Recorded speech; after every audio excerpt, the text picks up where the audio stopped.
Hey guys, so here was another video. Just wanted to talk to you a little bit about an old server that I had laying around. Never really got much love. It was from an old client that we had, and they no longer needed it, so they just went ahead and gave it to us. So I just threw it in my room and kind of forgot about it. This server is a dual core 2.8 gigahertz processor, Intel Pentium D, and I just want to talk to you guys a little bit about it. I wanted to see if it was still usable today. If there's really any purpose to it, if there's much use to it. As you guys been watching, I've been showing some different footage of it, and you see some of the cool server side of things, of how well built servers are. Definitely they're made to last much longer than a regular machine. I also like the way Dell, which I know Dell also did this with consumer-based products, but they would make kind of like a cage for the heatsink that you're looking at, you know, to help promote airflow. And as you see, there's two hard drives in RAID 1. The other 2.5-inch drive, I added that. I was messing around with it, and it really performed much better than I expected. Definitely being a server, you once you learn to work with servers, they kind of bog down, you know, especially all the processes they have running. But this machine, as old as it is, which is running 2003 server edition, it is super old, but it is loud, like I'm going to show you now.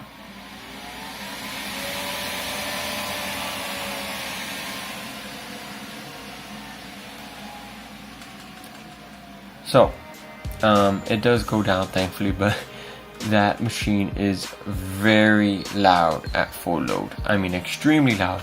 So since it's not going to be in a room, they don't really design it to be quiet. So I was trying to boot into CD.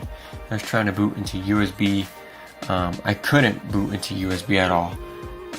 I tried booting off the OS that was already inside the hard drive I put in, didn't work. I tried Windows 7, which you will see the result in a few minutes, was disappointing because I really wanted to install Windows 7, but that's what I got. So that was out the window too. I made sure it was a 32-bit, and I also tried a 64-bit. Neither of them worked. So I just went ahead and started up the default RAID 1 that it had, which surprisingly ran really good.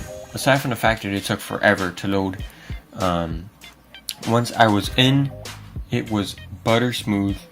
I mean, that processor really performed well.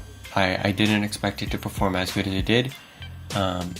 If I was connected to the internet, I could have easily browsed the web. I also wanted to try out some games, but I really didn't have a lot of time.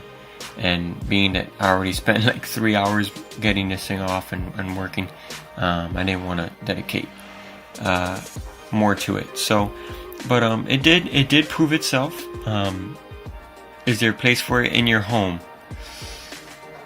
Depends what you're really looking for. I mean, if you just want a machine that works and you don't really care if it's big or loud, I mean, this does it. It works really well. RAID 1, you know, you'll be getting something that's built very good, built to last. Even though it's already old, doesn't really necessarily mean that it's expired. A newer OS, and I think it still has some life. Even Ubuntu might work well with this. So other than that, just wanted to give you guys a short video. Sorry it wasn't nothing too amazing, but hope you guys enjoyed it, and see you in the next one.